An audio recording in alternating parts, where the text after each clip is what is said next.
Welcome to AASHTO Resource Q&A. We're taking time to discuss construction materials testing and inspection with people in the know, from exploring testing problems and solutions to laboratory best practices and quality management. We're covering topics important to you. Welcome to AASHTO Resource Q&A. I'm Brian Johnson. And I'm Kim Swanson, and welcome to Season 5, Episode 2. We have a very special guest today, Brian. Yes, it is Robert Lutz, my boss and yours. Welcome, Bob. Good morning. Happy to be here. So Bob is the director of AASHTO Resource, and we have him on today to talk about something we teased in episode 1 of season 5. But why don't you tell me a little bit more about it, Brian, because you were part of this whole process too. So do you want to give some brief background, Brian? That's right. First of all, if you are seeing this on video, yes, we are wearing the same exact clothes that we were wearing in episode 1 because this is the same day. But we did talk and give a little introduction to this episode. We're going to talk about the roadmap, AASHTO Resources roadmap, which is a strategic plan, but we're not going to call it that officially because there is a pre-existing condition that we're dealing with called the AASHTO strategic plan that already has been established. So this is kind of an offshoot of the strategic plan that is specifically tailored to AASHTO Resource, but it is called a roadmap, so as not to confuse people. Yes. So AASHTO has a general strategic plan, and I believe those dates for is 2024 or is it 2023? What's the 2021 to 2026? Six. Yep. And then this roadmap is 2024 to 2027, and it is just for AASHTO Resource. So, Bob, let's dig into it. Why now for this? I thought you were going to ask why not. I think part of it has to do with the fact that AASHTO does have a strategic plan that we've talked about for the last couple of years. And in looking at it, I've really learned a lot of things from it. I've seen that it's been used pretty effectively, but it's, my opinion, one of the better written ones that I have seen. So I had a conversation with Brian and also John Molesky and Sonia Peterbaugh, and we started batting around the idea of whether we should do something similar for us. We've never officially had our own strategic plan or roadmap, and I'm sure you're going to ask some questions about the details and why and what we're trying to accomplish. But we've had some successes and we've had some failures, and I think this is a good time. Anytime is a good time to have a strategic plan, but we're really trying to build on what AASHTO as an association has done just in the last couple of years. That their strategic plan really got me thinking about the need and necessity and the value of a strategic plan. Thank you for some of the background. Let's kind of dive into some of this. What are some of the things that you've considered while you were creating this? Because I know Bob and Brian, you guys were part of it. So Bob, do you want to shed any light onto some of that process and how it kind of formed? Sure, absolutely. Well, when we made the decision that we were going to go down this road, one of the things I started looking at was how to do one. We've been through a process years ago where we talked about the traditional approach to strategic plans, which kind of revolves around strengths, weaknesses, opportunities, and threat, a SWOT analysis. But I came across a different approach in an article that really appealed to me, that was a little bit different, and I thought it would better fit what we were trying to do and what we were thinking about. So instead of that approach, it really started with identifying who are your key stakeholders. And that led us down in this interesting path. And then we kind of got hung up on, well, what's a stakeholder or what's a key stakeholder? So we started looking at our KPIs or key performance indicators. And so we really took a step back, but it was very useful in the discussion. And the other interesting approach to this was to identify a key stakeholder, there were 5 questions that we had to answer. And if you didn't, to qualify as a stakeholder, you had to identify for each question a yes or a no. And that was an interesting process too. You would think that identifying your key stakeholders would be relatively easy and simple and quick, and it wasn't. But it really forced us into some really good discussions. We also talked about who are our target customers. For us, it's not just labs or materials testing and inspection labs. It goes beyond that. Certainly, all of those governmental and regulatory agencies that require accreditation are also another set of customers. So we had some good conversations around that. But then we started asking, what do we want from each of those key stakeholder groups? And what do we think that they want from us? And again, we had some really interesting discussions revolving those groups. We really learned a lot, I think, about each of those groups, what we want from them, and how are we going to go about getting what we want from each group. Once we got to that point, the last and final step was really deciding on and developing our vision, our mission. And I know you have some questions about that, but the process to develop the vision was really critical in developing everything else that came after that. All right, so let's talk about that vision. I'm going to read it for everybody. Yes, okay. Thank you.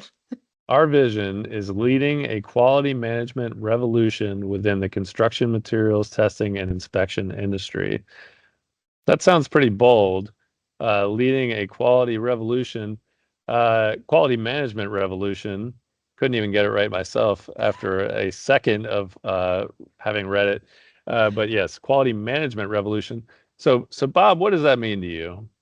That means that we want to change the way the industry that we serve thinks and talks about quality, and the way that they are, the way that they live it, the way they are committed to it. And I'll give you an example. It's about 7 years ago, we came up with this idea for the technical exchange. And we weren't sure how that was going to go, but and really that seed was planted back then for the new vision. But what we realized through the technical exchange was that there are a lot of people who care about quality, who want to get together and talk about quality. And we were the conduit for these conversations.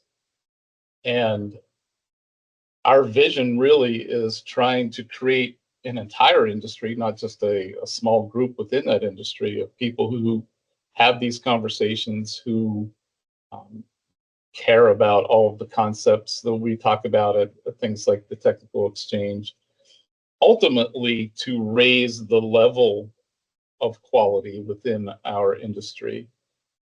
And our goal, or our role really, is leading it. That doesn't mean that we are the experts. It means that we're going to be the conduit. We're going to be the mechanism for bringing people together, for having these conversations, from learning from each other. And really what we want to do, we want to lead the way, but we want to create a community of people who are the messenger. So it's not just us. It involves some of our key stakeholders, as we talked about a minute ago. Yeah, and I'm going to talk about the vision. It is a little unusual. in that it is an action instead of a destination or some sort of like grand concept. And I think that kind of speaks to where we're going with this as well. But Bob, can you talk about how we got there and why didn't we end up with just explaining what this massive grand outcome would be and went with what we would be doing as the vision? Well, I do think of it as a destination, not to intentionally disagree with you, Brian, but I do see it as a destination. It is meant to be kind of your North Star, your guiding light. And it's supposed to be bold uh, and actionable, yes, but bold. So I do see it as our destination. That's where we're heading. That's where we want to get to in the future. And one of the analogies that I've made is, in my mind anyhow, and that helps me understand it, is that the vision is our destination. If you think of yourself planning a trip, where are you going? That's our destination. How are you going to get there? What's the route that you're going to follow? That's our mission. Our mission is going to help us get to our destination or our vision. But like with any trip, sometimes you run into construction, you run into detours. It's not always a straight line from where you are to your vision, and you have to be able to adapt. Speaking of mission, I will read that for everybody as well. So, our mission is collaborating with our key stakeholders to provide services that ensure the integrity of the materials in our nation's infrastructure. So, what does that mission really mean to you, Bob? And how do you see that fitting into us leading a revolution? I think I mentioned this a minute ago. One of the key points that we identified is that, yes, we want to be the leaders, but that doesn't mean that we're the only ones involved in these discussions. So the first part of that mission is collaborating with our key stakeholders. Again, to use TechX as an example, so not in the beginning, but over the past few years, one of the things that we've learned is that there are key stakeholders within our industry, and there are some outside of our industry. We've had some guest speakers at TechX who do not come from within our own industry, but they are experts in quality. They may have, some of them have background in the automotive industry, for example. Quality is a concept that is not limited to our industry, and quality management systems are not limited to our industry. So one of the lessons that we've learned through TechX again is that, hey, you know what? There are some people outside of our industry that can help us develop and spread this message. And in fact, they've been some of the best presenters, best received presenters at TechX, have generated a lot of interest and have caused, I think, all of us to look at quality as it applies to our industry a little bit differently. So again, we're trying to build this community, but that community doesn't have to come in from within just the construction materials industry. But we also have this focus on materials as it relates to infrastructure. Ultimately, we exist, AASHTO Resource exists to help the industry improve materials testing and materials inspection. Literally, materials are the foundation of our nation's infrastructure. So one can make the argument that materials testing could be the most important piece of building and developing our nation's infrastructure. So we want to remain true to that mission as well.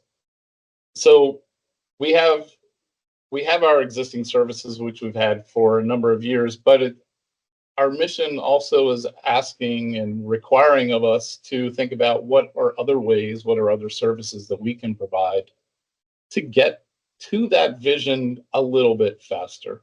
Yeah. So the mission as it was being developed, I think it came together pretty nicely for us because of the structure of the way we developed this. So when we were having all of our meetings talking about key performance indicators and uh, who our um, stakeholders are, it really kind of brought together this idea of the collaborative approach that we take and have taken and have found to be most successful with the way we do our work. So the mission came together, I think, a little easier than the vision did, if I remember that correctly. Vision is always a tough one. Um, but let's get into the how part of how we get about getting to our mission and vision and get into the next phase. Uh, well, I almost jumped ahead of our core values. So that's another area, I talked about AASHTO already had a strategic plan, and part of that strategic plan was the list of core values. And for a while, AASHTO Resource dabbled in creation of our own values, but it didn't really, they mostly overlapped with AASHTO's. So it really didn't make a lot of sense for us to continue to maintain multiple versions of these values when they are shared values at their core. So what we've done is just adopted them. So those values are safety, trust and integrity, transparency, collaboration, and diversity, equity, and inclusion. And those are ones that we feel are as equally important as AASHTO, or the parent or the larger organization felt that they were. And we continue to carry those forward with our AASHTO resource roadmap. Anything you want to add to that, Bob? Just one thing, going back to my analogy that, we're going on a trip and our vision is our destination. Our mission is our path to get there. And our values are the things that we care about. So those are the things that we pack and take with us because we do care with them. So the things that you take on a trip, typically when you're going on a trip, are the things that you care about and the things that you need. And we look at the values as things that we care about and things that we need. And they truly have been more than just words on a piece of paper. They are words that we talk about regularly at meetings. We talk about them and ask about them in employee surveys, and they do mean a lot to us. So I'll add that, Brian. All right, thank you. How easy is this to edit, by the We'll way, see. Kim, with the video? We'll Okay, see. so I have another analogy that I thought about as we were talking about the mission and vision, and maybe you can correct me if this makes no sense, and maybe it'll get deleted because it just is terrible. But I was thinking about um, how we operate, and the analogy with us being the leaders of the quality management revolution. And I feel like up to this point, it was kind of like, and maybe not up to this point, but a couple years ago, when we were kind of developing this new persona that we have developed as being this collaborative, uh, communicative organization that we have become. But back then, it was more like we were just kind of sounding alarms for people, suspending those who need to be suspended, or saying, "Hey, there's something wrong here," but not actually doing anything about it. So I would say we have gone from being like the Paul Revere to the George Washington of the American Revolution, and going from just sounding the alarms to actually trying to lead the revolution. How is that for an analogy? Is that fair? I like your analogy very much. Yeah. Okay, Yes. good. I don't know if a lot of people outside of the U.S. will understand that analogy, but for any of those vaguely familiar with U.S. history, I think that's a good analogy. I would think so, and hopefully some people know something about the American Revolution. At least, maybe at least the George Washington name I would hope. would ring a bell. Anyway, let's get into the nitty-gritty details about how we carry out this mission. So one thing that we did, and this was I will say a little bit convoluted in the development phase, and this is on me for the convoluted nature of this because that's kind of how my brain operates. And Bob, you can correct me on this one too with your recollection of this. But we had a little difficulty organizing our thoughts, but I feel really good about where we ended up. But that may be because my brain operates in a convoluted way, as I mentioned.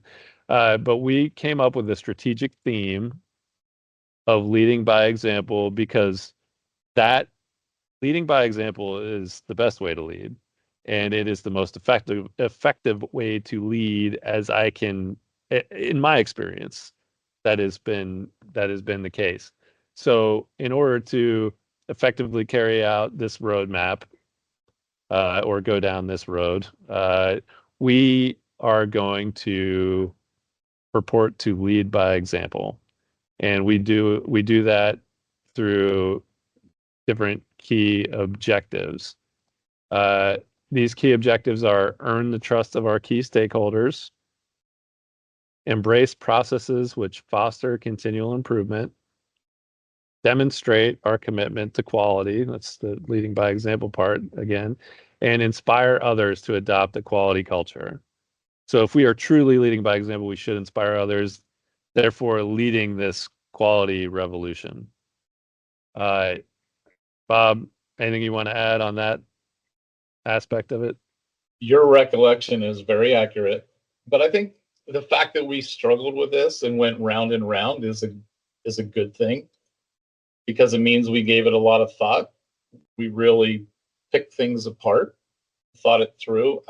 If it had been easy and quick, I don't think we would have felt good about it. But we met weekly for a long time, and then to finish this up, we went downtown Frederick and put ourselves in a conference room for the better part of a day, and this is what we came up with. But we did go round and round, but I like you, I feel really good about it. So what does this all mean for our customers? Internally, we've talked a little bit about what that means for our staff, but what does all of this mean for our customers and our external stakeholders, Bob? I think it means that they're going to see some changes, not immediate, but hopefully over the next 3.5 years, they are going to notice some changes. To use Brian's analogy, instead of merely sounding alarms, we're going to be working collaboratively with them and going alongside them on this journey instead of sounding alarms. So we've talked about how do we not only, for example, in a lab assessment, sure, we need to identify areas where the standards are not being met and identify nonconformities. But let's change the way we think about that a little bit as well. And let's also point out things that the lab is doing well. What are their strengths? Let's give them some pats on the back as well.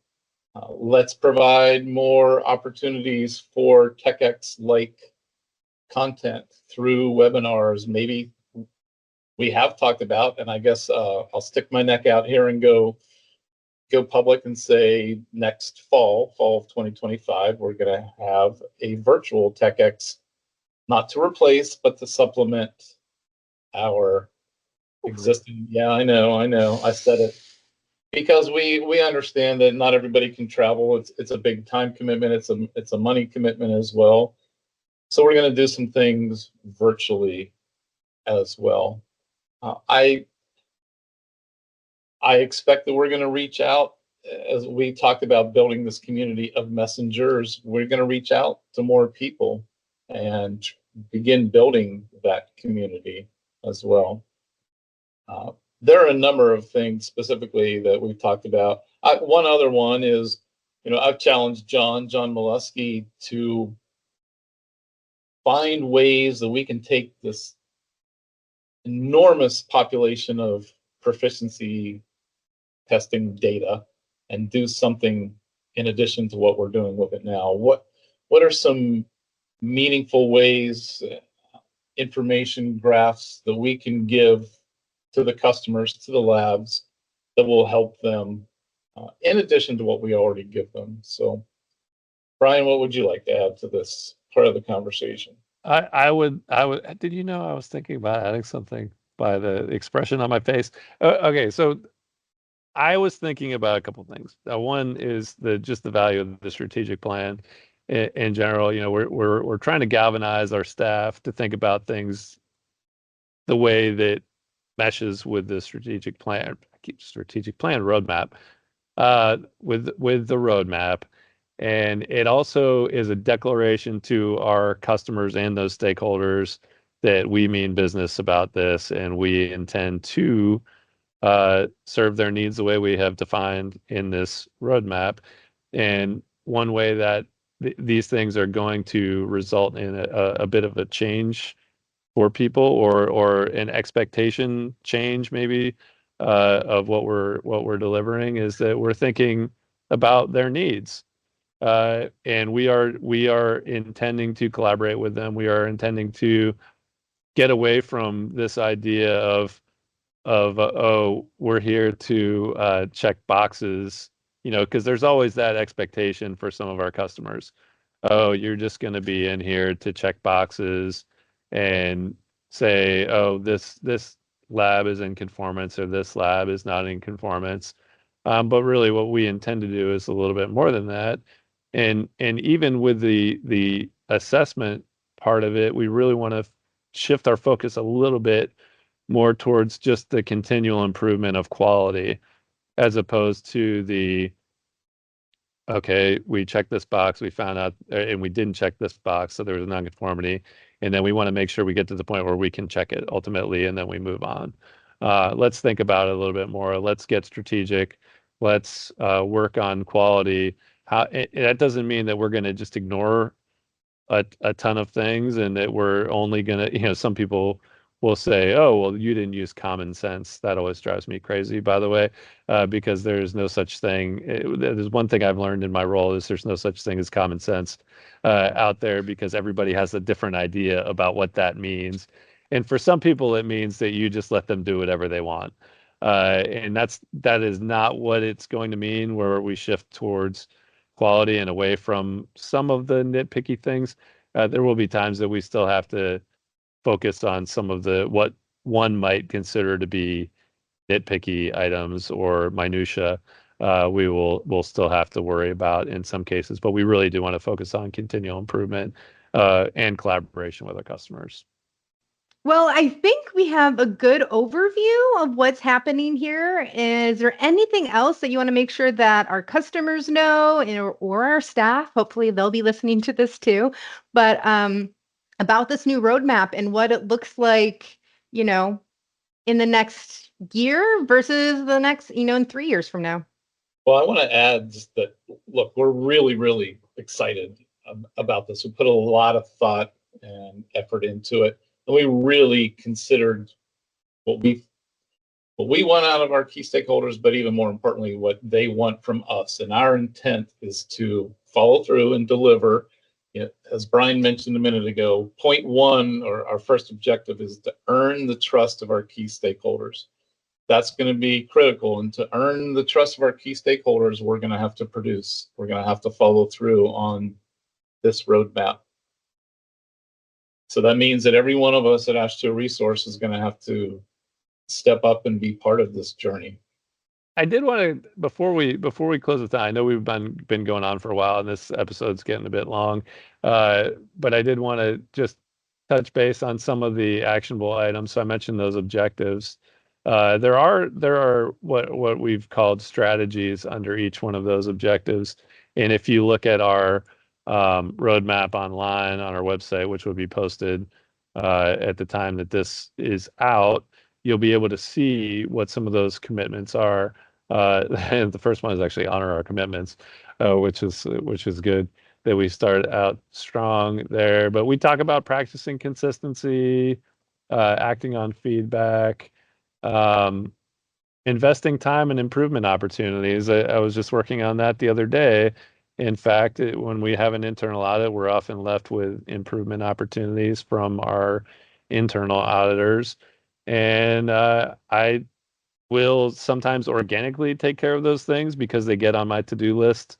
But I actually took out the report and went down the list on improvement opportunities, something I have never done before. And I don't know that I would have done had we not just gone through this, because there's always so much else to do, that you don't always have time to take care of those improvement opportunities, specifically the way that they were written. We also talked about uh, investing in training that supports our vision.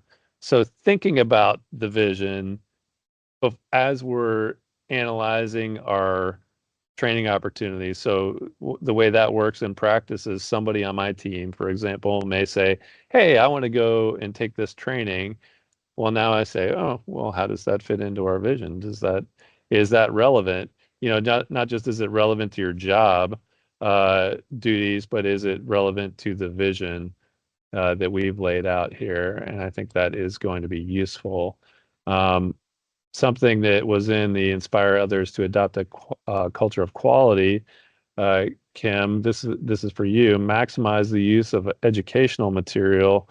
That is number one on the list. So you and our trading manager, Kate, we working together to try to get some of those items communicated. So there's a ton of good stuff on there. Please check it out if you have a chance. And if we aren't fulfilling any of those strategies, in your opinion, let us know about it. Oh, for sure. Definitely hold us accountable. That is why we are announcing this to everybody. So if you have feedback for us, don't wait for us to solicit that. You can email Bob directly. Thanks for that. That's No right. problem. No problem, Bob. And that's Lutz at ashtoresource.org. Yeah, it's funny you use that term accountability. That was actually a big discussion that we had as we were putting together the strategic plan, because accountability, honoring commitments is all about accountability. There's other elements of accountability in there, but accountability often has a negative tone with staff. So we were like, how can we say accountability without specifically saying accountability in here? And I feel that we've done that effectively, and we plan to hold ourselves accountable. But that's just one of those nuances. Does accountability have a negative To some, connotation? All right. Learn something new. well, and to some customers too. I think that was probably a bigger aspect, because that sounds like suspension to me if I'm a customer. I Right. don't know. I mean, I guess Yeah, I've never usually when I've I never. talk about accountability, it's not a real crowd pleaser. I think when you use the word accountability or accountable in a sentence like "we're going to hold you accountable," then it sounds kind of, Yeah. I'm always looking for accountability. So I don't know. Maybe I just have a different mindset around that, because to me, there is no negative connotation about being accountable. But not Not everyone if has. not You if have you have a quality mindset you have a growth mindset. That and a does growth not scare mindset. me. Yes, Yeah, that's a doesn't. big part of it. Hmm. So That's a big part of it. That's also why you are also leading the quality revolution, Kim. I am leading it. I am a general in the revolution. That's Maybe right. I'm just a lieutenant, probably not a general, but I'll take it. like General Washington. Yes. I think I'll be a lieutenant or private, I think. Let's not put me up at general yet. I think that's above my pay grade. Sergeant Swanson. Okay, I'll take it. I'll take it. But Got a thank nice ring you. to it. Yeah. Thanks for your time today, Bob, talking about this. I hope it was helpful to our listeners. And again, for our listeners, if you have questions about this, or if you don't feel that we are making changes for the better, let us know what you think. Absolutely. All right. Thanks for joining us, Bob. I really enjoyed talking about it. Brian, thanks for your help. Kim, thanks for the great questions. And I hope maybe in a year or so we can do an update and revisit this topic. For sure. Thanks for listening to AASHTO Resource Q&A. If you'd like to be a guest or just submit a question, send us an email at podcast@ashtoresource.org or call Brian at 240-436-4820. For other news and related content, check out AASHTO Resource's social media accounts or go to ashtoresource.org.